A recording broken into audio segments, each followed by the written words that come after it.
Merci Bandeko Balandi, Matondo Mingi na Batutu Bazolanda Biso. Il y a le fusion déjà, je vous signale bien avant qu'il y a des émissions, table ronde et ainsi que la découverte. Donc on sera là deux journalistes qu'on va présenter cette émission et je présente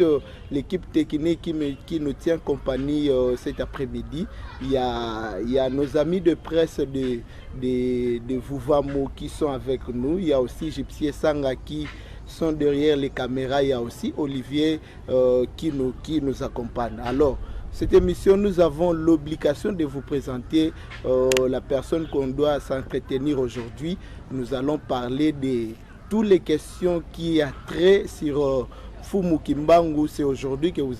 ça va vous permettre, vous téléspectateurs, de comprendre un peu, de prendre des informations sur la personnalité de Fumu Kimbangu. Alors, notre invité qu'on va l'entretenir cet après-midi, lui, il s'agit bien de Mfumu Nkusu Nsongianzila. Voilà s'il le faut couper, mais dis-moi, Namobimbanyo son Mfumu Nkusu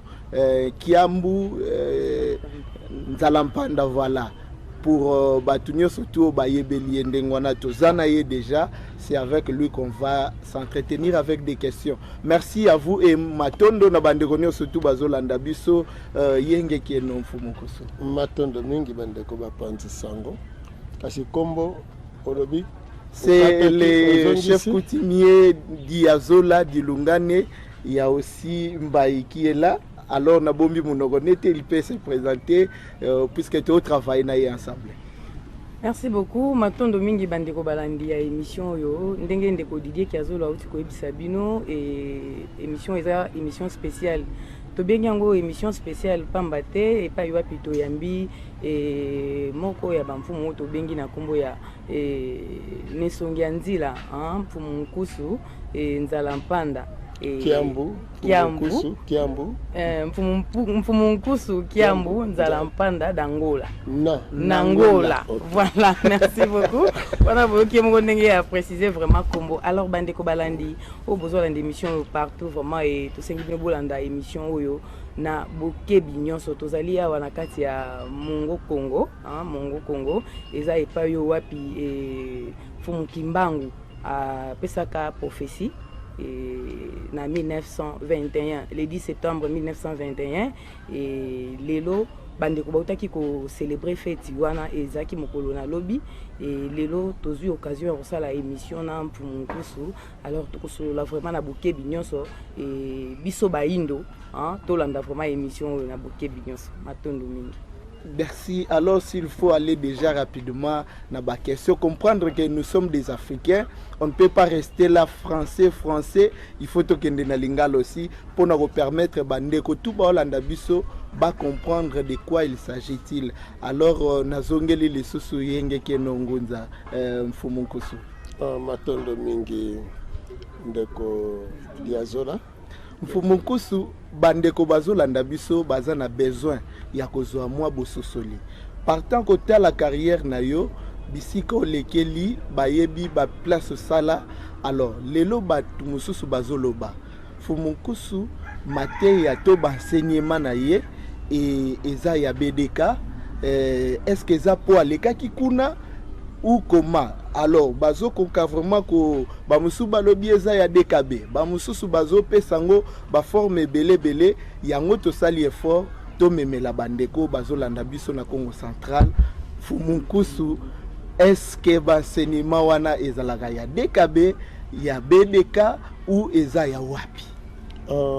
Matondo mingi na motuna ma bino yambona to bongisa awa tuzana Mongo Congo. Eza awate esika Mfumu Kimbangu apeselaka bilaka ya le 10 septembre 1921 wana ezalaki na Mbanza Sanda kasi awa tokundolaki awa eza siège ya religion africaine religion bayindo nde sika touti kokundola lobi wana eleki tukulibwa na mibu na mwambe donc 98 ans uta na Mfumu Kimbangu alobaki asalaki masakoli na ye motuna oyo botuni biso soki mateya oyo toza koteya ya eza ya BDK to ya DKB po etungisaka makanisi ya bato ifale bobakisa mpe na baenafi nyonso baza na kati bango nyonso balobaka kaka mfumukusu awuta wa mfumukusu awuta epai na biso songa na tuni na mangomba nanu yango wana soki eza bongo mpo na nini kaka batanga akombo ya mutu moko kaka ki awuta wa batanga akombo ya bato mosusu te yango nanu mutu ezolakisa ke ebandeli na lokuta posiko koma mutu moko ye moko kaka kouta na banyonso. Alors sikoyo enseignement oyo mfumukusu azopesa soki eza enseignement ya BDK kasi BDK fa beta maboko te akosilika te soki eza ya DKB fa beta maboko soki eza ya nani ya enafe ya esnafe tafe pe bongo tout ça bagrelza fa babeta maboko miti basilikaka moko na moko ayebi tito koka kovanda na bango esika moko boye te moko na moko ayebi omoni parce que moko na moko azolanda aza conscient lisolo ya DKB so nakenanga mosika te batuna batu ya lukala o baza na lukala mateya ya koloba ete mfumuki mbangu nde mobikisi na biso eza Yesu te ebandaki lukala eye Kinshasa ou bien ebandi na Kinshasa ndeke lukala. Alors soki ebandaki na Kinshasa nani azalaki na Kinshasa omoni balingaka ko déformer histoire biso ne sonya nzira nde tobandi koteya na Kinshasa bongo bandeko ya Kinshasa bazwi sango bakumbi na lukala esika papa Sunga azalaki nde papa Sunga na tango wana pasteur titulaire ya paroisse ya Mbanza Menemene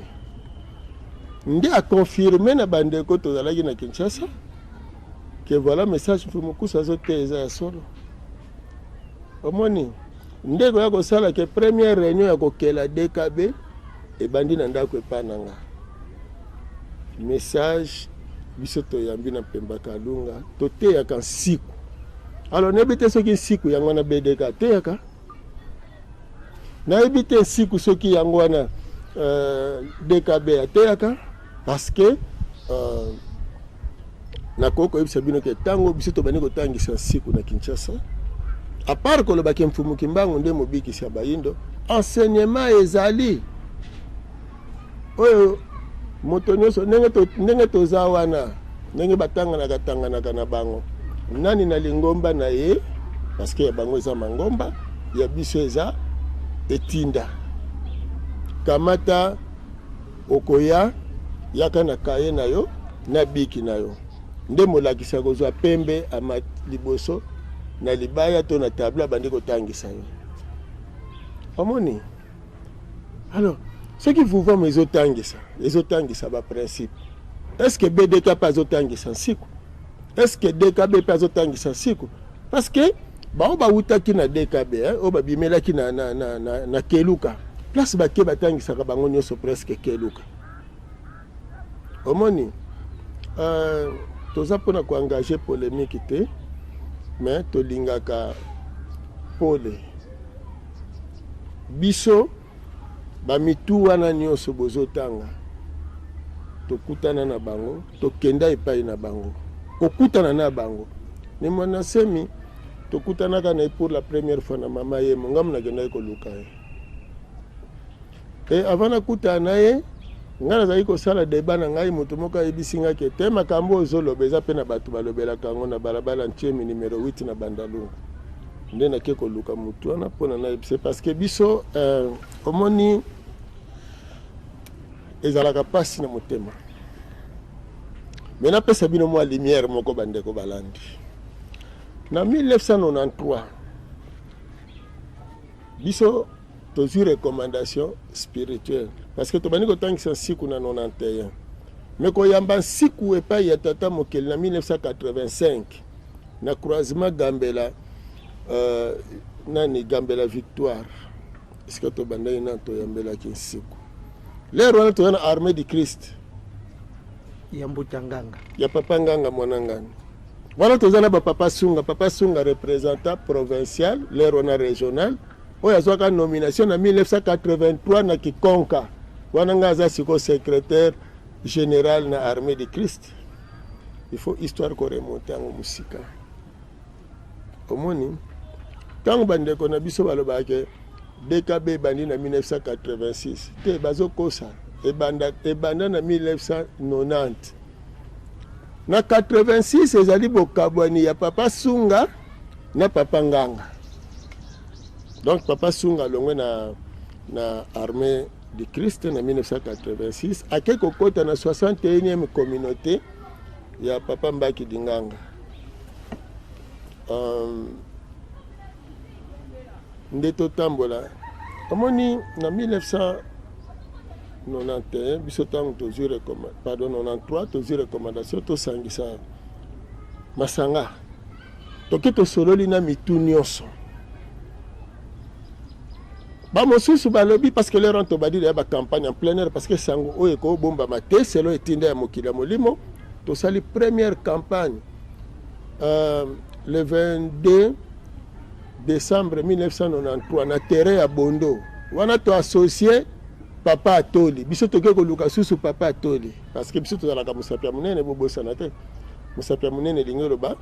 lokolo etalaka biso asololaka na oyo na oyo na oyo na oyo mais bango na bango bayokanaka te nde musapi oyo biso lokwa tosololaka na bango nde tobenga bango baya tokutana esika moko mais bango bakimanaka parce que moko na moko amiyebi. Alors na 93 biso tango tokutana ne mwanda semi na bayeba kolanda émission na ye moko soki akolanda ayebi tango tosololaka nini na nini ezali mais soki nga nalobi ke bango babundisaka nga menga na nabundisa bango te ti bakomaka wana maso susumvwandi nasala boye na memi ngambo ake na Congo Central boboma ye bokunda ye mobimba ote auta boye nga bundisa bango te yango wana pe makambo na bango ko bando simbaka kaka te parce que babosana ke tinda tata moke na 93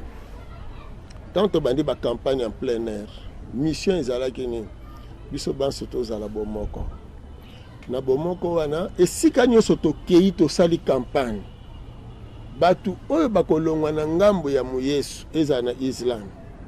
oyo bakondimela sango mfumu kimbangu lingomba oyo eza wana soki eza BDK bokota na BDK soki eza DKB kota na DKB soki eza ENAF kota na ENAF soki eza ESNAF kota na ESNAF to ETAF to BMZ to GRELSAF ça dépend oyo eza wana l'essentiel kota nani aza na motema wana par ngai nga mutsoko tuninga yesika na keyawa vuva munane ko mwana tena lobaka bayebanso babela kombo ya mfumu kimbangu bayebanso baza na kati ya boyindo baliaka likasa moko baza mbinzo likasa moko kota ta wana bande ko musuna Belgique batu baina mais vuva munane ko mina Belgique te surtout sande na tuna Belgique masangani na bayindo ezakona BDK na bibokota bokendo sangana ubina botuna ne mwanda semsoka ko salango. Alors Fumukusu l'éternatique pende ko nanga na mituna na ye akobakisa. Alors soki bandeko bakolanda biso basimba nini? Est-ce que enseignement oyo et yaki tangu Fumukusu akutane puisque bandeko ba se rappeler Fumukusu azalaka aussi gérant na maison munene zala na Mbanzangungu Taking ya Tankine Tanzanie Kinshasa. Vraiment. Alors bandeko basimbi malamu est-ce que zalaki tango kutana ke na mfumu kimbangu na 82 yango zwaki na message mbala moko ou message oyo lelo tozalaki na manaka menene lekaki atoyokaki message est-ce que yaki koma ligne na yo trasango koma na nzela koyoka yoka pe baninga to mfumu kimbangu nde apesaki nyonso. Matondo mingi omoni naza na parcours na ngai banda na botami bananga na botami na bilaka oyo mama na ngai na tata na ngai bazwaka oyo babetela ngai masolo ti bomwana na nga nazalaki différent na baninga na makambo ebele. Ngai mokolo ya indépendance ya Congo tango baza koganga lipanda natunaka mama lipanda ngo bato bazoganga eza nini. Mama ya anoli alobi lipanda elingi koloba mondele akobeta biso lisusu te. Natuni mpo na beta susu te. Eske aza kobeta biso fimbo alobi te aza kobeta biso fimbo azoniokola biso mais sikoyo akobeta biso su fimbo te e moto asali ke tobetama lisusu fimbo te ezali na ntango wana ndenge yalobaki ezali papa Simon Kimbangu donc Fumu Kimbangu eloko wana nde ekotaki nga na motu. Bon sikoyo nayebaka ke biso bayindo baza koniokola biso na mindele e bamindele baza bato mabe ezala basango baza bato mabe biso mpona biso moto aluki bolamu na biso eza Fumu Kimbangu donc parcours eza molai mais eza lokola prédestination ya motu ndenge ezalaka ntango ekokaki ke ngonga ya ngai siko kotelema mpona kokota na processus ya mosala. Alors soki bozwi de 51 ti 81 nakendeki Mbanza Ngungu esali 30 ans nake Mbanza Ngungu na mission ya mosala kuna nakendeki na bondimi ezalaki na ntango wana catholique mais ndasi na banda kokota catholique doute parce nga na kula communion mpona tembe wana eza lisolo moboya to solo ntango molai mpo bino baémission na bino eza chronométré donc tozosalela ngonga ntango tokutani na Fumu Kimbangu na Mbanza Ngungu wana na période ya Pâques ayebisi nga telema okoba mosala oyo tosalaki na 1921 mais eloko nyonso ezalaka ne ebandeli na yango ekokende kokola ti ekende kokokisa. Nayambi message wana namimonaki très isolé difficulté eyelaki ngai makasi ya côté social et esalaki ke na découvrir makambo ebele na mbala moko pa basango ya makasi ke basango bakosaka na mingi ya mingi tina niveau ke akoliti moko ake kolongola ezemi na balosambo non pardon alongola ezemi te mais babotolaki bayaki asentaka bongo baparent baye kobotola mwana na bango na losambo basalelaki ye ya culte ya Rita de Gracia esala inga motema pasi koma Nzambe akoki kozala na ezaleli ya ndenge wana osente baye kotikela mwasi yo oza na makoki te esika Nzambe apeso makoki mais Nzambe asali le contraire ake kolata baparent baya kozwa mwana na bango bakende bango moko babokola ye. Alors namoneke wana eza su Nzambe te wana ekomi likambo mosusu parmi bapoint oyo esalaki. Alors na badifficulté na ngai wana nde ndeko na ngai ya mwasi mwana noko na ngai azoza na Mbanza Ngungu akumbi nga na Lingomba na bango tant tokomi na Lingomba kokota tokotaka babisielo mbala moko pasa nde ebandeli armée de Christ babisielo bazaka mimbala mo babi otala koko na bino nzala mpanda yeyo aye wana na Mbanza Ngungu. Bon nga na santaki nde lokola ezalaki moko ya baparoisse ya armée de Christ kolandela pe musala social lokola esalaki lokola mwa mobulu nde nekozonga Kinshasa. Tana zongi Kinshasa na kesi kona direction ya armée de Christ wana nde sika siko tokutana na papa Nganga Lingomba ezalaki ya paroisse ezalaki ya Mandalala mais kuna siko tozali kosambela Fumu Kimbangu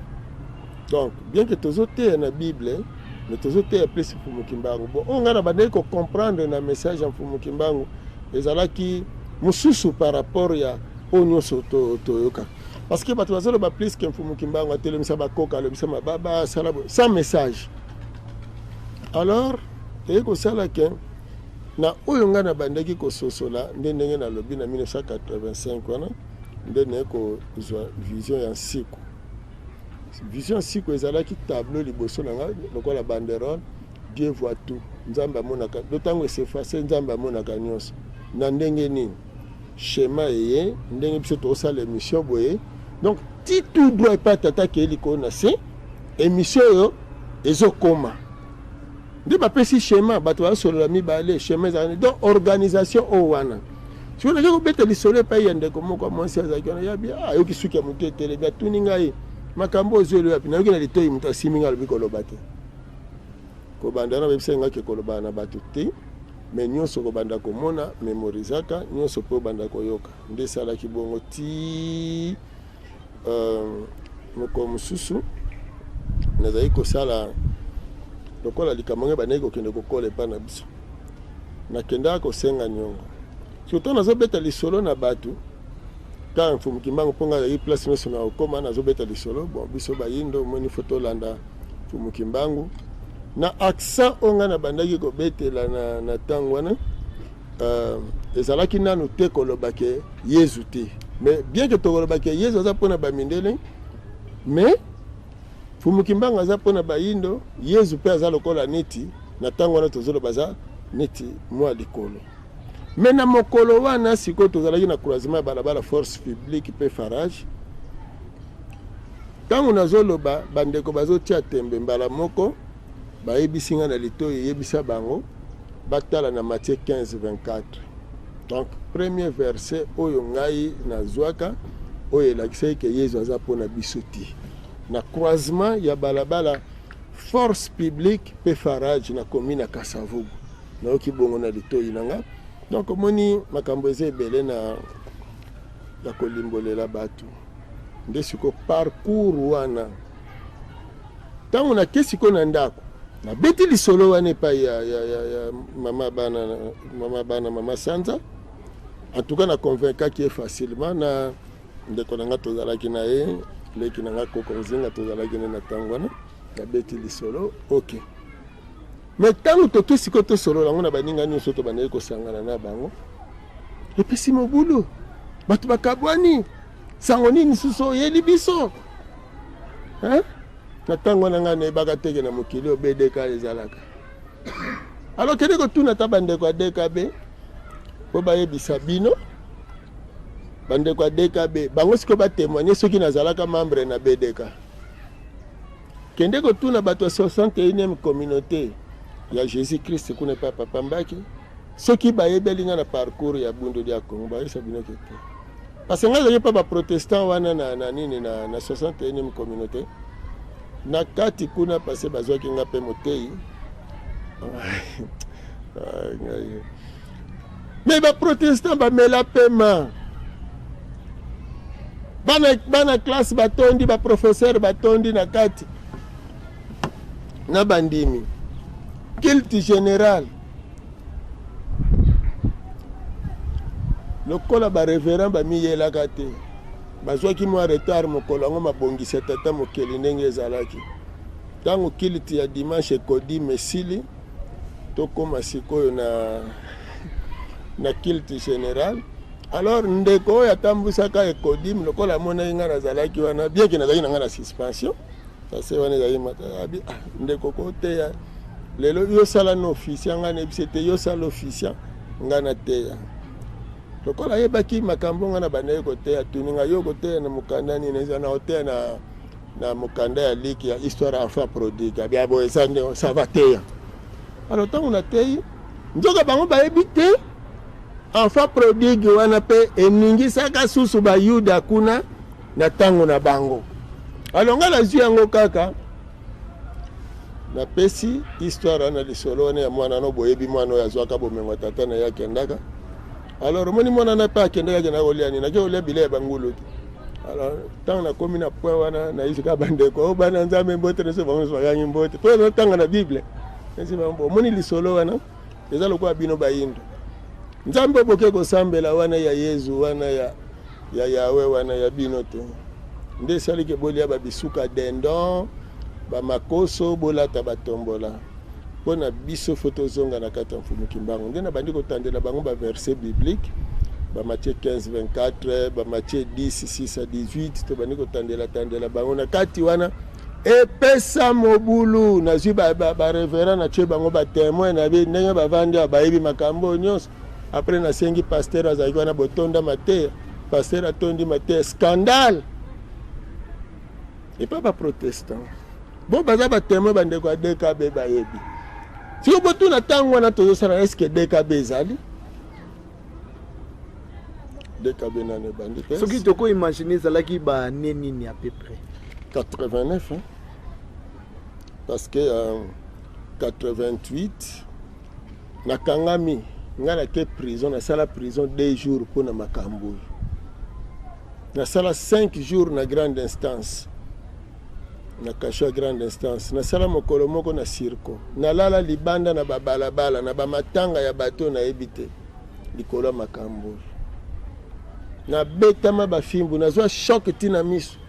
likolo makambo ndenge bomona donc moni eloko boyeba kaka na bato so bino mo problème ba journaliste so bato bazolo bobengisa bango so botuna bango siko na mangomba na bino mutu moko kaka longwa kuna kaka ni songia nzina so poni bolobela bato nyonso balongwa te kaka yeye moko donc komoni ndenge na uto pesa ndimbola nga namonaka na bato wana nyonso molimo tata mokele eza te eza ndenge nini moni na bilanga tamba lona ya bilanga moloni bilanga loni bilanga na ye mais eza na biloko mosusu alona te ebotaka mpe na bilanga mpona edéranger milona mais bango bamonanaka lokola bango nde ya solo mais ntango kolo bilanga yaka na Congo oyo bapalolaka nango matiti atikaka mbuma na ye donc esika nyonso bamibikisi bayela ezaka bongo yango wana omoni meme na ngambo ya bayuda yesu azakoloba botika nyonso ekola nango ka esika moko po kolo nango kolo bilanga lera koya ntango akosimba Congo akopala komo okoki koimagine bandeko na bino bapandisa yango nayebi te pani bokokaka koyebisa na bandimi ya bato wana te eloko basalaka ke siku eza malamu fo bato bayekola siku ala osenga bino so bosala makasi boyekola siku boza na ekipe na bino po bango nyonso baza bangunza balobaka baza babundeli ya bayindo siko totiango lokola ekipe ya football toyeboye soki biso tosalisi conférence internationale eza lokwa tochebi soki tomemi bangunza nyonso na mwanda eza lokwa tochebi soki tosalisi événement moko eza lokwa tochebi sikoyo babengisi baninga bajoueur na plateau ya télévision babandi kotuna bango to babandi koloba tuka tosepelaki nde tomonaki moninga na bino atiaki babi ya kitoko bino mbamo bobandi te babi wana eza ya kisi babi wana eza ya aliaka mbongo Kabila ayo bomoni babi wana atiaki wana eza ya kindoki boyebisa ngai soki bango moko bazondimaka ekipe na bango wana eza ekipe ba meilleur parce que soki moto atie bi ya kisi siko bino mokolo boko po bino bochaka babi te alo bino mokolo boko tia bi ekozala yani chaka ya kisi soki ekipe na bino ezalaka ekipe ya bafooter alors ekipe ndengwane siko bango bazokansake bazobenga bato bayepa na bango nzoka bato bakokima bango parce que bikene ekipe wana soko ke okokoka kotia bi ya solo te avo tia bi faut kende panganga alors so mutakanisi ke lelo soko ke panganga ko sengo bato osomona do tibo yoka bango basalaka badefile wana aza magicien aza boye kozanga molimo tata mokele na kati nzoka fo bondima babi ya moninga bokumisa yango mpona elakisa ke ekipe wana eza ekipe ya bameilleur est-ce que Mfumukimbangu aza pauvre soki Mfumukimbangu aboyaka bomengo ya mundele parce que ayebaki aza riche alors mutu akolanda Mfumukimbangu na bosolo akovivre merveille ya Mfumukimbangu na bozwi ya Mfumukimbangu matondo mingi alors na CDP sika na yamba itoza na ye pe aza na mituna kotuna bongo tokozonga tokotambola ndengwana maloba na mboka na yo matondo mingi ndeko Didier matondo mingi bandeko balandi ya émission oyo bomesana mingi kobenga ye Didier au lieu de Diazona na mesana mingi bongo kobenga ye Didier mais Didier eza komba bapaya matondo koba no yaya matondo mingi nesongi nzila ba téléspectateurs vont comprendre biso ambiance eza wa vraiment eza lelo pona biso eza vraiment occasion otokoki koloba to sepeli nango makasi ya kovanda plateau moko na nesongi nzila et puis bandeko nyonso oyo baza branché scotché oyo bozolanda vraiment émission oyo et bomesana nanga mingi boye mikolo oyo nengwa donc nengwa mbai vraiment tant bozokaka ba matondo wana donc bino moko esika boza bomeka ko comprendre malembe yamba ya vutiki vraiment na boke binyoso alors mutuna nanga yezali epa ya nesongi nzila na mokili oyo tozali lelo christianisme eza vraiment kodomine makasi ntango tozolobaki ifo tosambela nzambe na biso bayindo nesongi ya nzela susi na yo eza nini christianisme ezodomine makasi bandeko ebele nanu bazocomprendre message oyo te susi ya nesongi ya nzela eza nini matondo mingi susi ya nesongi ya nzela ezali ete bandeko basalela mayele na bwanya mpo na kati ya bible kaka bango bazotanga na ntango ya yezu azalaka majoritaire te azalaki mpe majorité te azalaki minoritaire kutu bazobenga meme bato na ye bato ya secte omoni me ntango peuple ya Israel na badescendant na ye oyo baimigre na Europe ntango sikoyo bango bazwi ntango na bango ya émergence donc kokola na bango nde religion na bango ezwi ampleur donc bato esengeli bayeba boyeke ndenge christianisme ekomaki makasi à travers baeuropéen mpo bakomaki na force ndenge pe religion ya mfumuki mbango religion ya bayindo lobi ekozala yango parce que mokolo ya yambo oyo nga na teyaki baninga nde bakabwanaki me nayebaka mokolo moko nake na biro ya leta mpona makambo ya mikanda ntango batuninga mosala ngo ozosalela nkolo banabi te bayindo batika yezu balanda mfumuki mbango tata natalanga balobi tata na mokili oyo oza siro kozwa ata mutu moko mpenza koolanda yo nayebisaka ye ingeta eza lokola nalakisi yo mbuma lideso nayebisi omoni mbuma lideso nakokolesa yango bamilio na bamilio ya bato ondimi te me nga moto nayebi sekre nango ndenge nazolona yango na mabele soki naloni yango eboti olie nalia na kausi nazongisi na mabele ti suka nango mona ekokisa basaki na basaki ti ekokoma ebele donc souci ezali oui christianisme ezodomine mais christianisme ese ekomi na suka donc bayindo eloko esengeli bayeba oyo bazovivre wana ezali mai oyo eza na réservoir mais kuna na source esi bakataki relation ya Europe na tata mokeli eza ya kokatana christianisme esi ekomaki na suka esengeli bato batangaka bilembo bya bileko bya ntango mama ya christianisme eza église catholique na papote na ye alors basantu bazalaka basango bazalaka basantu papa ezalaki lisolo ya papa ezalaka ya bamosantu mais soki lelo masolo ya pédophilie ezobetama na kati ya église catholique wapi siko bosantu ya basango yango moto ezolakisa ke christianisme esili alors empereur akufaka na bokonzi na ye mais soki pape Benoît XVI oyo azali pape ya apocalypse donc pape ya suka a démissionné lelo pape François akoti aza 40e po batangaka Paul VI, Jean 23, Pie XII, Jean-Paul II, Benoît XVI, mais pape François akoti basukisi wana po azali oyo balobaka lokwa litabisi ezangi nombre suka ya bapape ezalaki Benoît XVI a démissionné c'est qu'empire ekufi alors orient ntango lelo azomata omoni bareligion mpe orientale ezosala nini sikoyo ezomata donc matondo mingi nengwa na biso mbiye mbai matondo mingi nengwa na biso mbai donc souci ya biso ezali quel que soit ndenge christianisme est dominé mais christianisme est dominé nani est dominé nde bayindo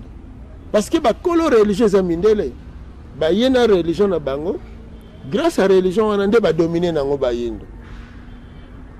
ntango bakendaka nango mpe na Asie yango wana nde esungaki bango mpo badomine baasiatique alors soki ezali religion ya domination alors eza ya biso te parce que eloko oyo ya yo moko ekoki kodomine yo te omoni lokola mbisi na kati ya mai soki otuni mbisi eske mai ezalaka mozindo akoyebi soki mai nano ezala mozindo te mpo na mbisi mpo eza mokili na ye mai ezala kaka mozindo mpo na soso et puis pour na yo mutu pour eza mokili na yo te pour na bantilope bango nyonso na ndo même si eza mokili na alors christianisme edominaka jamais mundele ye arrangeaka mundele eza na kati na ye mais ntango aye epai na biso lokola ekomi satanisme nde ye kodomine biso alors soki tolingi tobima na domination ya peuple moko donné il faut tobima na religion na ye nde sika souci ya mpumukusu ezali ke ndenge bolobi religion chrétienne ezodomine or ekoki kodomine biso te il fallait sunga biso parce que soki ezalaki ya mokili na biso ekodomine biso te religion chrétienne elesi yoki suka dendo elatisi yo tombola salita mundele eyezu amoni yango normal te attention donc mais bozobanga mbala mosusu komona po masolo lokuta eza tro na kati ya kobangisa bato omoni bato bazobanga lifelo oyo eza nango kaka dessin badesina eza bolo na fourchette na ye tout ça mais eza na élément moko ezala na bible balobi boye bokonzi ya likolo bato ya masumu bakokota yango te bato ya masumu bakokota te sikoyo bokoyebisanga mutu moko na mokili aza na lisumu te soki eza ndenge wana soki bakokota na bango yango te so koma okende kotia elikya na eloko diasi banonse yo ke bolamu moko ekobima nango kuna te omoni parce que christianisme eza religion moko ekomisaka bato bazoba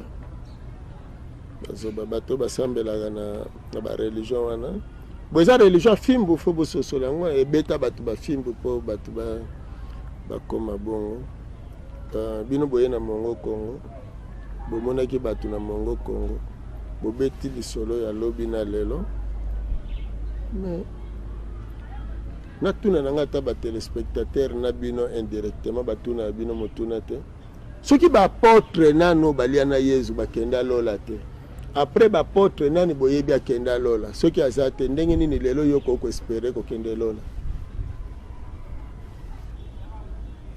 nesongi nzila soki to comprendre bien et donc mpona yo lola existaka te eza te lifelo eza te lola mpe eza te lifelo elingi elobakaka esika pasi ezali lola elingi eloba esika bisengo ezali siko na bapaster na bandimi na bango basalaka na baveye na bakareme mpo bakende poto mena nayoka teke tozoveye lelo mpo tokende lola fili basala mpe bakareme ke lelo tozosala kareme tozosala veye mpo tokende lola no kaka bazokende poto no mpo ndeko azwa visa alors seke bazoluka esika bisengo ezali mindele bakreye paradis na bango Europe mpo na bango yango na yo mutu mwindu ozokende koluka yango kuna lifelo eza esika pasi yana bakimaka awa te bazokima na bapaster bazokima Afrique bazokende na poto soki paster azwi visa atikali kosundola poto omoni mais soki vraiment lola yango ezalaki tokoki kozwa bapaster totie bango wana toyebisi bango bon mpo na yezu amata likolo akufaka nano soko bino mpe baboma bino bokufa nanu bongo nsima mikolo misato bosekwa bokende lola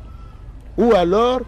bayela bino sikoyo biye na visa bokende Europe botuna bapaster soki bakopona lola obe bakopona Europe igeta mfumukusu alors bandeko bazolanda biso mfumukusu eza histoire toyokaka na ba mikolo concernant mboka na biso nalandaka mingi na mate ya mfumukusu insistaka tobundela ekolo totika mboka na biso te tolinga mboka na biso alors mindele baye na Afrique précisément na Congo baye kokuta biso na système à royaume nayebi ke bino boza na bwania boza botamaki bozala liboso na biso na bandeko bazolanda biso na système à royaume oyo bayaki kokuta biso royaume Congo na ba système politique oyo mundela yeli biso puisque lelo notamment tozokoka ko s'adapter te na ba système politique oyo toza nango na mboka yango ezosala makame ebele nayebi te mfumukusu est-ce que okoki kolimbolela biso malamu système royaume ezalaki malamu na ndenge nini to ba système bayeli biso ekozala désavantagé na ndenge nini maloba na mboka ya mfumu matondo mingi lokwa na silisaki na yamba ite yesu kutu bayekoli na etamba alobaki na ye alakisa bango losambo alobaki te yesu ayanolaki te ke losambo bosengaka tata bongisela biso bibonga kuna toya nayebisaki bango ke basambelaka leur père qui est aux cieux, que son nom soit sanctifié, que son règne vienne sur la terre. Alors elingi koloba kaka paradis yango ezalaki nini ezalaki esika oyo ezalaki na bamalala na bapomme de terre bapomme baavocat bafruit ya kitoko ndenge bazolakisa yango wana. Alors nsima nango batiaka basheribe ntango adana eve bamemi masumu batie basheribe bakangi porte wana po mutu akota su kuna te po mutu akoti kuna akende kolia ni akolia malala te akende kolia banana na biloko nyonso siko nga mpe na mituna nayebi te soki basheribe bazwaka mwa balesaka bango avoka siko banana wana si ebima nango libanda na baavoka na bapomme nyonso si ebima siko bino bokende kozwa susu nini na lopango wana na jardin wana po anana olingi okendela kuna oza nango awa seke soki olingi paradis banda kolona banana na yo bapomme na yo biloko nyonso wana okokela paradis na yo epuis paradis wana ezalaka celeste te ezalaka paradis terrestre esika batiaki adam bongo bino bokokende za paradis celeste na ndenge nini malala na lola ezalaka te banana na lola ezalaka te na bamadeso yango wana omoni bato nyonso ya molimo bayaka koya kolata nzoto ya mosuni mpona koya kolia biloko ya mosuni omoni soki asilisi atondi esili anuni nde azongi kuna na mokili ya mopepe akovibre mokili ya mopepe mais tellement basupu balambaka kitoko ntsunga soki ekoti kuna monika bakiti bayi kolata nzoto ya mosuni mpona koya kolia biloko ya ntsunga oyo ezali awa bongo mpe nata bino bambika wana boye etikala nango ka pamba boye na bawangila bafumbwa na bamatamba tika yaya oza na nzoto ya mosuni bilei ya mosuni zela mokolo oza na molimo bongo lia bilei ya molimo nde bongo omoni esengeli boye baboye makambo etali royauté na basystème présentiel ya baeta oyoyo baafricain eloko ezoniokola omoni ekole ya mondele fo ekufa na afrique mindele ntango bayeko epa na biso bakuti baroyaume me bango mpe bautaki na baroyaume roi nzinganku azwaka nkombo ya roi ya portugal lelo belgique eza royaume ti lelo espagne eza royaume elingi koloba nini omoni epa bamindele eloko eleka lelo epa bamindele bokonzi eza te si ekufa ekoma mombongo makelemba business baaffaire nde ndenge wana bahomme d'affaires ya mindele nde basali makelemba babomi baroyaume parce que baroyaume ezalaki nde yango wana bokonzi royaume nde bokonzi baeta eza makelemba ndenge wana bazwi système wana batiango epa na biso oyebi lelo bamosusu tozalaka bozotala bo tosalaka ata ndenge yango na Afrique awa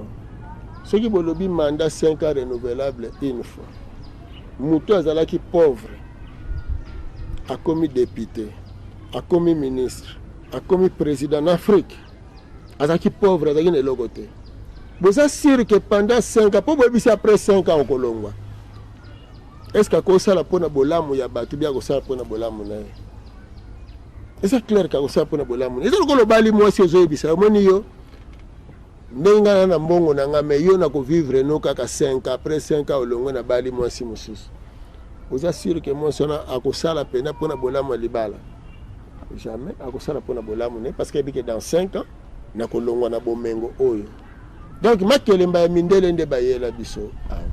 yango wana omoni ezobota incompatibilité na balolenge nyonso ata ozozela ministre abongisa ministre akotia mwasi botala badirigant africain nyonso majorité basi na bango na bana na bango baza na poto na bafamille na bango batikala babombisa bana parce que baeuropéen bazoconsidere Afrique oyoyo bakolonie na bango ndenge bakabolaka yango na conférence de Berlin donc tozosibir ya ba mindele. Et puis soki muta umeli na bokonzi soki mindele babandi ko bundisa parce que alinga bongisa oyo kaka te asa dictateur te umeli il fallait longa. Mais ngana na yoka te bato balebi ke nzambe yo po umela mingi na bokonzi to lembi yo ba changer biso nzambe mususu. Hein? Osemona malgré na ba pasi na banzala balinga nzambe wana kaka azala kaka. Et puis non, nayoka teke to lembi komona moya bimaka na est alalaka na ouest changer le biso ye mokolo mususu auta kata nord akende ke sud to pa uta na ouest akende est botika mokili na rythme na yango. Donc royauté ezali système ya bonzambe parce que d'abord pona ozala na bokonzi yango ezalaka nini likambo fo ebandela na yo oke oconquérir mabele et na conquête ya mabele wana okangi yango ekosala ke bato bayebi ke eteni ya bonzambe eza na mutu oyo po akoma na bokasi ya kokanga eteni oyo. Alors bato nyonso bakoya kovanda na mabele wana bayekosala na mabele wana ye oyo aza mutu aza na susi ya bolamu na bango e na kati ya kozala na susi ya bolamu na bango yango esalaka meme ke soki ye alongwe ata akufi parce que alongwaka te balongolaka ye te soki akufi lokola likanisi wana esengeli bakoba na yango nde bomonaka sikoyo bazwaka succession eza kaka na kati ya makila wana de siècle badeseni na badeseni batango na batango bambula na bambula. Donc oyo tozovivre basystème ya bathéocratie banini oyo badémocratie babiloko nyonso bozoya nango oyo eza dewa matondo mingi nisongi ya nzela motuna mosusu ezali boye tomonaka ntango nyonso tolandaka bamessage na yo mfumukimbangu nisongi ya nzela esika koki kotalisa biso relation nini aza nango na église kimbangiste. Est-ce que bango moko bandimaka message na yo bandimaka yo to pe bandimaka yo te? Matondo mingi bango balataka vert blanc biso tolataka vert noir elingi kolobaka na mokuse bango baza église ya bato ya mindele ya couleur ya pembe biso tozali mouvement ya bayindo tosangani na mfumukimbangu na vert tokabwani na bit poursuivi biso na boyindo tozoluka bolamu ya bayindo bango bazoluka bolamu mindele relation wana soki to comprendre malamu mingi ke mfumukusu aza na relation te na église kimbangiste relation pozolo bango na lopoto koyokana nesongi ya nzela boyokani boyokani soki tolandi malamu boyokani eza te na église kimbangiste. Me nautoyanola te kolingana na komba mfumu kimbangu kuna tokolingana tokoyokana me soki bango na baintere ya kosepelisa mindele balobake o mfumu kimbangu aza boyi ya yesu ebandela wapi omoni Pierre babeta ye mpe baboma ye mpo na yesu bapotre ya yesu baboma bango mpo na yesu. Alors soki mfumu kimbangu mpe azalaki lokola apotre ya yesu siko bato bayaki na sango ya yesu mbele bamatisa ye ndenge bamatisa Pierre ndenge bamatisa Barthélemy basantu na bango. Mais siko mfumu kimbangu bango ba église kimbangisa balobake no yesu mutatinda ye mais aza anti mundele alingi ye te ake kobomba ye na boloko 30 ans na bapasi ya motindo wana. Est ce que ye moko mundele nano andimi ke penake mfumu kimbangu pena batindaka ye na yesu ye nano mundele andimi yango. Soki mundele tanga zo condamner mfumu kimbangu azolobake il a interprété la Bible de sa façon. Donc même interprétation de la Bible mfumu kimbangu memeli yango ngambo. Comment bandeko église kimbangiste bakokende ko appuyer message ya Yesu et pas bayina. Donc omoni bandeko église kimbangiste na ko solo la boye to solo la. Mais du point de vue à idéologie to solo la kati. Parce que bango balingi ko reconnaître que mundele azwaka papa diangenda na papa kisolokele na akena bango kosala lavage ya cerveau na boma balingi kondima te ke monsieur Pétion nde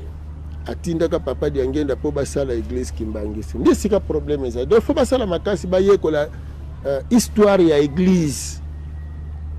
Alors soki réellement bandeko église Kimbangisi nde bazolanda nga boye pe na télévision molimo mfumu Kimbangu ekokamba bango na kosolola na bango lisolo moko. Yo tata otindi mwana na yo epai ya bato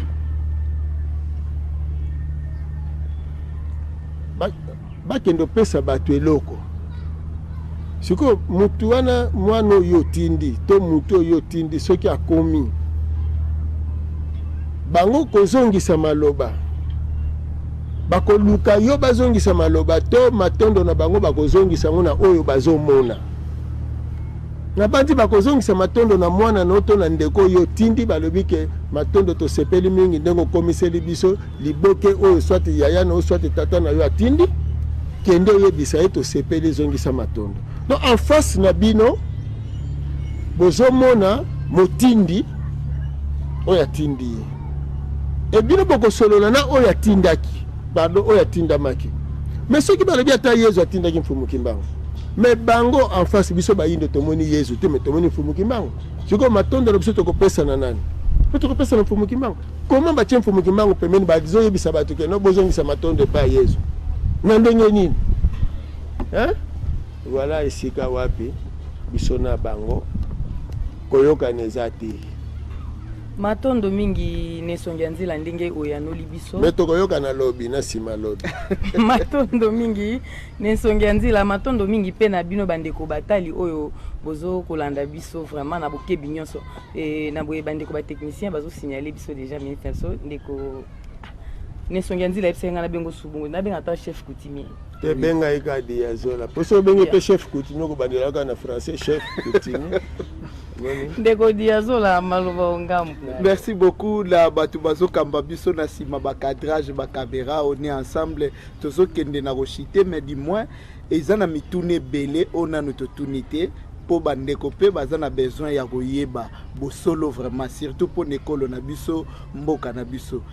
bitumba ya bayindo oyo nesongia nzila lobela katango nyonso bayindo to bunda poneko babundaka na banani bayindo et puis pour na ko anticiper potango na biso so kende mwambango nesongia nzila ko talisa biso Congo na biso lelo elongwa royaume Congo ekomi Congo démocratique mais état laïque puisque na yebi nesongia nzila akutana na ba autorité ya mbokoyo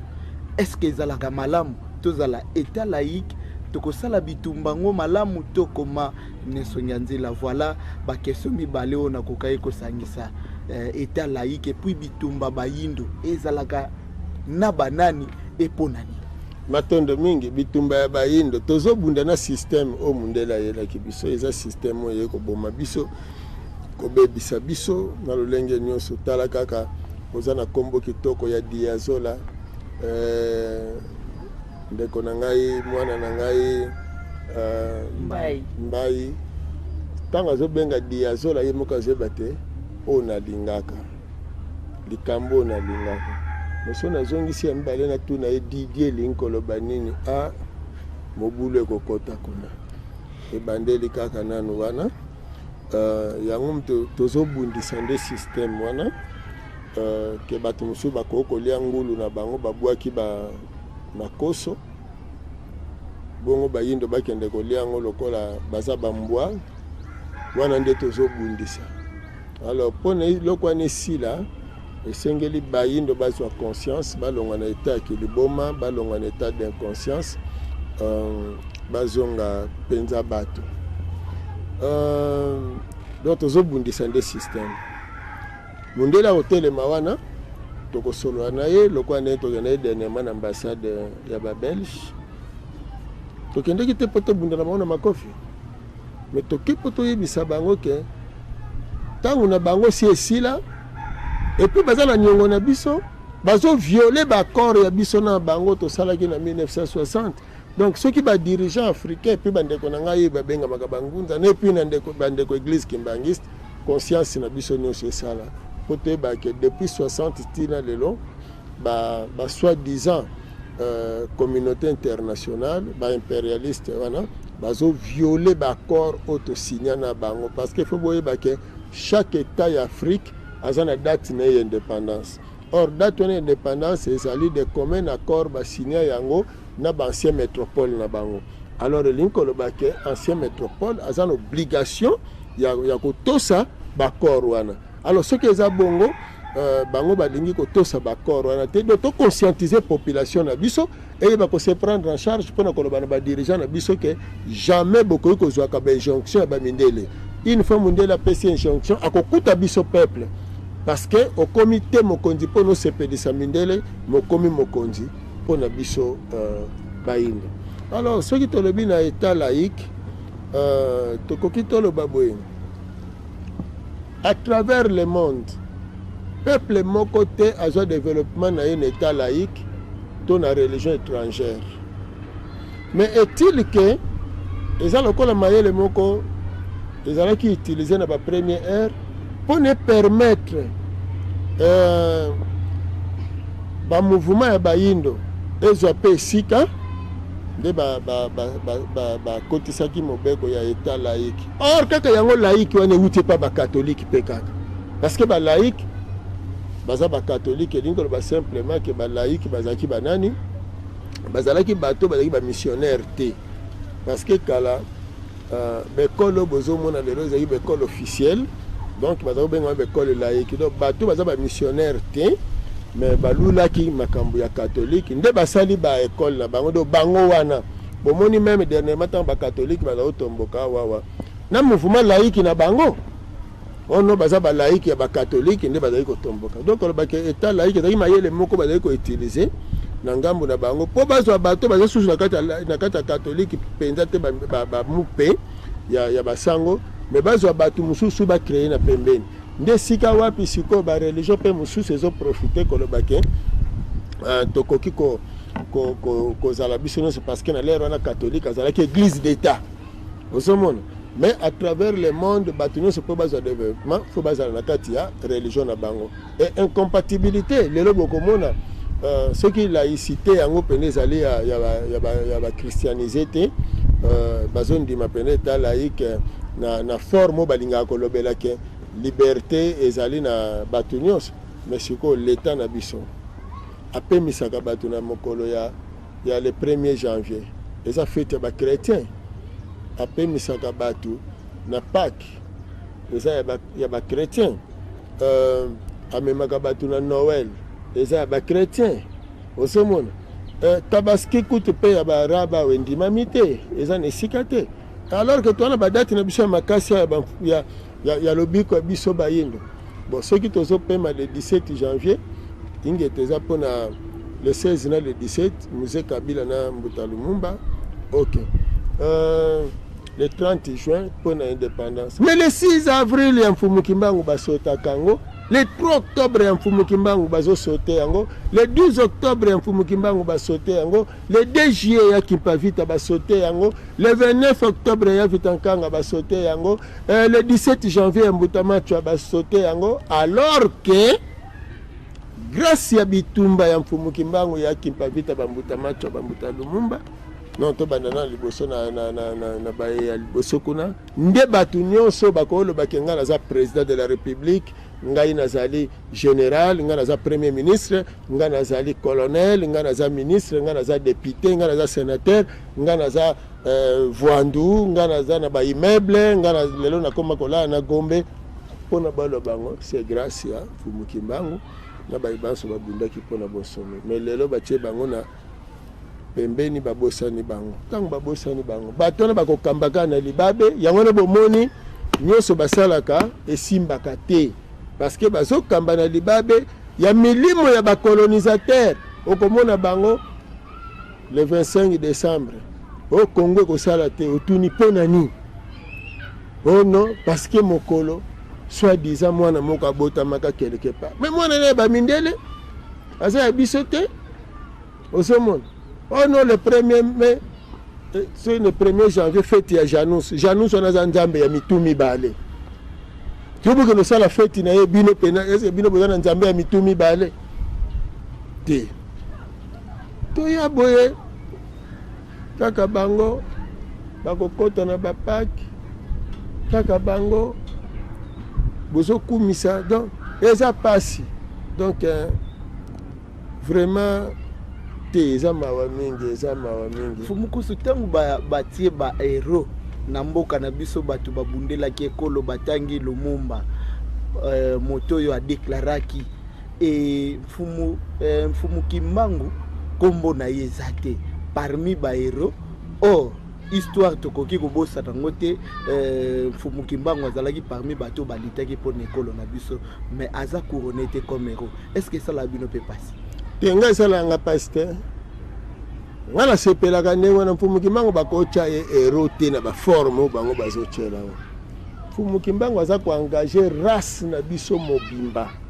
mfumu Kimbangu aza mobikisi na biso bokokotya ye te na rang par exemple ya Bambuta Lumumba te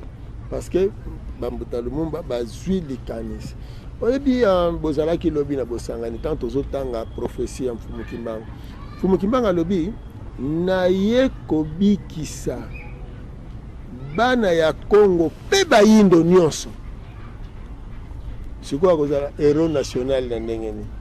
parce que yaza moto ya nation te à moins azala héros racial au moins mais soki na niveau ya banation te alors yango lomoni mpe balobi bakosala monument mfumu Kimbangu bomoni ke esimbaka te parce que mfumu Kimbangu ntango reine na ye koya ezala na babiro na babalabala na babisika nyonso nde akozala no bazwi monument moko batya quelque part wana ya mfumu Kimbangu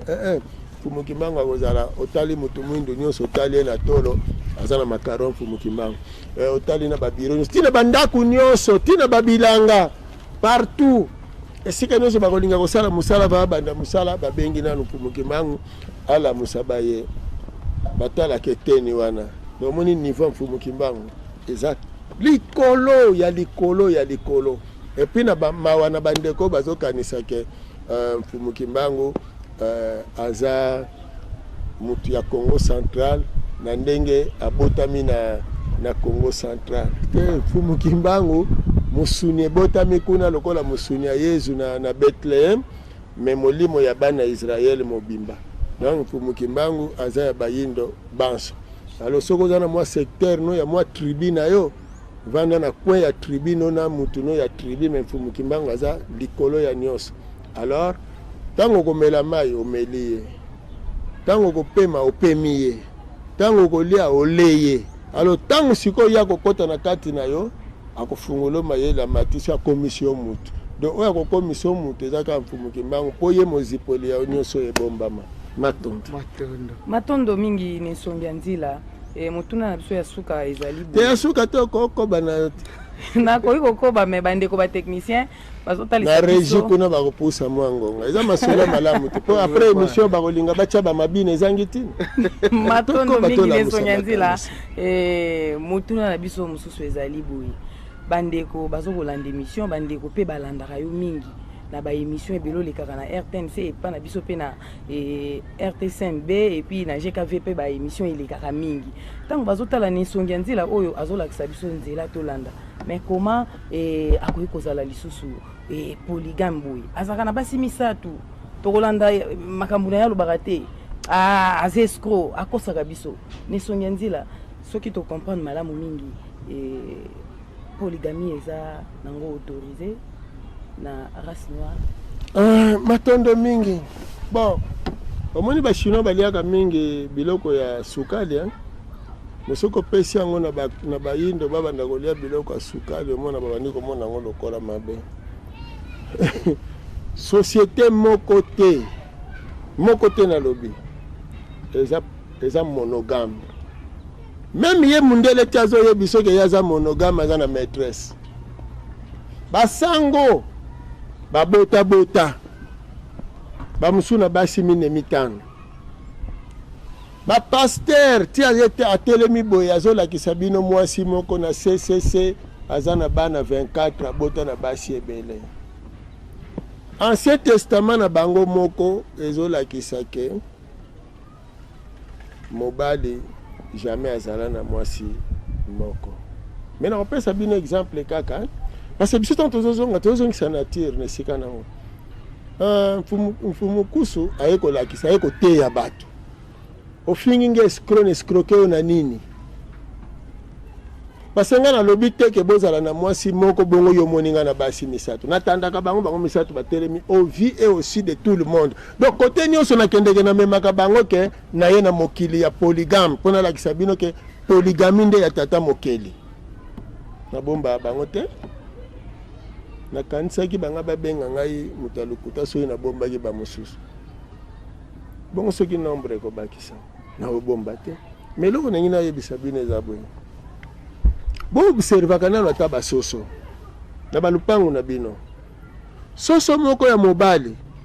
azoli abengi ku abengi basi ya soso basi na ebaye lemsu 4-5 basi baza wana moko tala basi wana bazobunda te mais siki soso mususu ya mobali aye nde wana mobali atomboki alandi soso wana donc polyandrie nde pekisami mwasi akoza na mibali te lokola koko na bango Eve abota na mibali abota mais oui abota na Lucifer aboti susu na Adam omoni pombu maliaka asalaka ekobo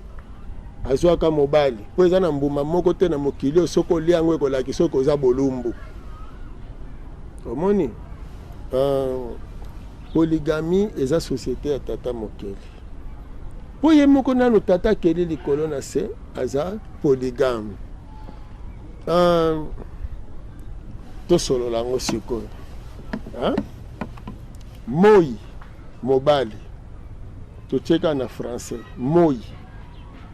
Sobo oloba moi na français bokoloba ni. Le soleil. Le soleil aza ko influencer moi sine ya liboso Sanda. Sanda aza na masculin to na féminin. La lune. Donc, Sanda mwasi ya yambo ya moi. Mwasi ya mibale, mabele. Mabele aza na masculin to na féminin. Féminin. Alors, moi, aza ko influencer Sanda, aza ko influencer mabele. Siko moi wana aza ko linga Sanda, aza ko influencer Sanda. Ti aza ko influencer mabele. Aza monogame to aza polygame. Matondo mingi. Alors, merci la bande même nature la question que polygamie est tata mokedi. Alors, eloko ngine sabino société polygame eza ko effacer kindumba par rapport ya société monogame parce que de nature tant batu bakela maka mwana mwasi na mwana mobali soki babotami mokolo moko mwana mwasi akozwa maturité liboso ya mwana mobali. Yango ekosala ke mwana mobali na mwana mwasi bazokola esika moko mais lokola mwasi akokende kofane noki donc akokita noki ebongi alongwa noki na société. Alors mwana mwasi ya 15 ans akoki kovanda na libala mais mwana mobali ya 15 ans po abokola mwasi ya 15 ans lisusu lokola ye ekozala pasi. Alors sima mikolo mwasi akomona lokola mokolo mobali amona lokola mwana moke. Or lokola mobali akelamaki liboso na mwasi parce que même l'air bakaboli maungu wana eza na problème ya Bible te mais maungu tango bakaboli botata nde bandaka na tata moi même création ya ba astre bokomona ke moi aza liboso sanza yesima mabela yesima. Alors mobali fazala kaka mokolo ya mwasi en tant que sexe fort ozomona. Alors faut mwasi azala leki parce que azali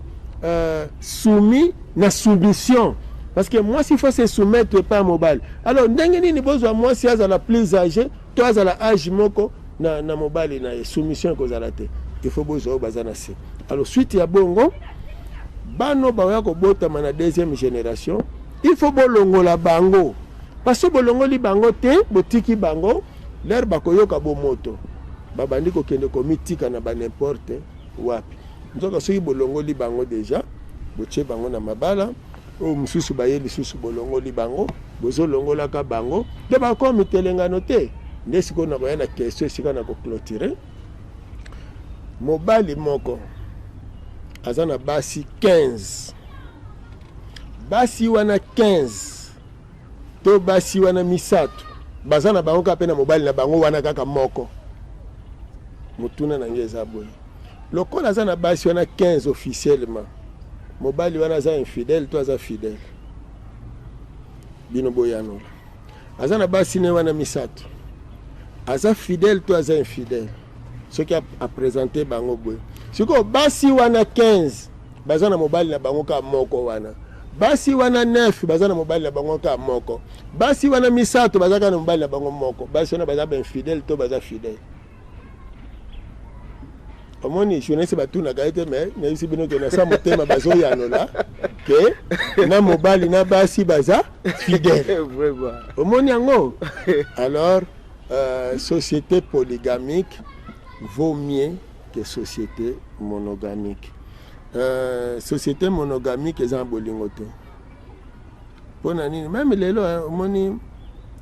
na polygamie eza complémentaire. Il faut que makambo ebele. Omoni mobali akobotaka chaque jour, donc akobotisaka chaque jour, mais moi ça na ba période.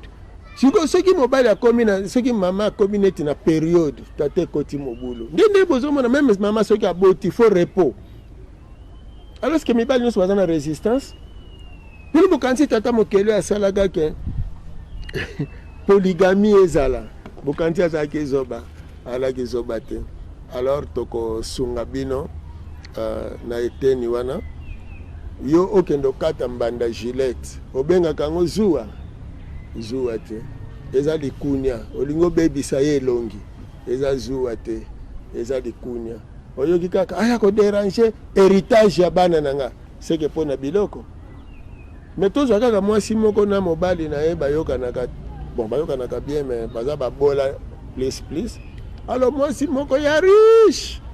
aye alobi ke bon ngani ina koma na ngambanda na yo na osombelo mapangu na nyonso tozala na biso bombanda na ebita machine na banze pa moi sonné ko beta ma bien alobi te sala ke loko te ya ka bombanda uta bokoko parce que amoni bomengo omoni donc loko ezako bozo bengela ngo bongo ezaka kolia na gomela. Alors basi ya mabala mais basi yango pe mususu ti azoloba ke libala monogamique nakintswe ki pe ya sala ka polyandrie makila ya bazana mibali mususu na pembe basi kaka donc mondelo yo batondo mingi tozokende na suka ya émission. Alors bandeko balandaki biso to rappeler que to yambaki mfumu nkoso kiambu oyo tozalaki na ye na émission lelo et puis na tambwisi yango na ndeko mbayi oyo tozalaki na ye nengwa mbayi yoko kotinga. Merci. Alors bengo tata tokomi presque na suka malgré ba question silité prochainement tokozonga potoyeba pourquoi nesonga nzila zo sangisa bangunza et vision neza nini wana vraiment tokoya poto beta masolo malao balamu. Alors tolingi kotuna motuna ya mukuse fumu nkusu akutana na mfumu kimbangu na mabeli ya mbanza ngungu. Ce qui pona ngai na koloba ngo ezalaki début ya mission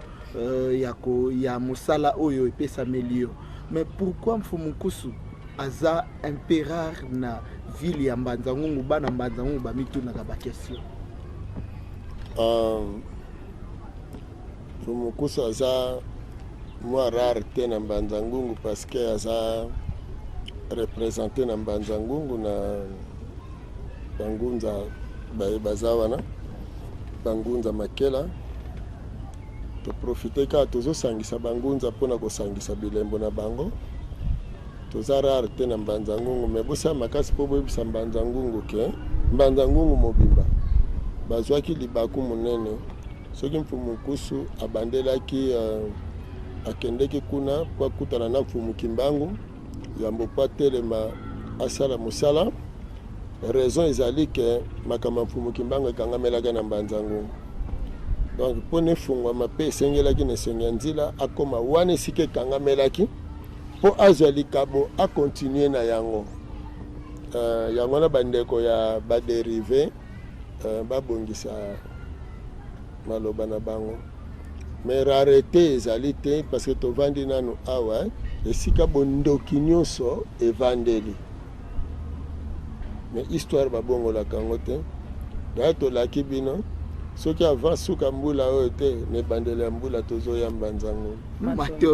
batondo nisongi ya nzela. Alors natiki nzela na mama Mbai Nengwa Mbai a clôturé to a désannoncé et mission la biso ya pokwa lelo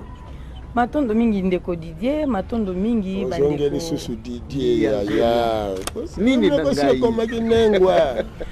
pour comprendre ngai ba téléspectateurs bo misana na biso nanu lolenge boye et matondo mingi ndeko Diazola et matondo mingi pe na bandeko nyonso oyo bolandi biso et puis tolobi matondo mingi vraiment na nisongi ya nzela oyo a disposer qui vraiment temps et pour na tosala émission totondi vraiment botondi et malgré ba question na biso nyonso esilite mais ndenge tolobi lokola déjà toniataki yawa et tokoniata lisusu po mambo nyonso toza nango bandeko nyonso bazolanda biso na mokili mobimba et bayeba vraiment kososola oyo ezali message to et message ya mfumu kimbangu donc merci na bandeko oyo basungaki biso na ba caméra et bandeko na biso ya presse ya Vuvamu et puis matondo mingi na ndeko Gypsy Sanga multimédia et puis ndeko Olivier Kinu et totondi pengunza makela vraiment et matondo mingi na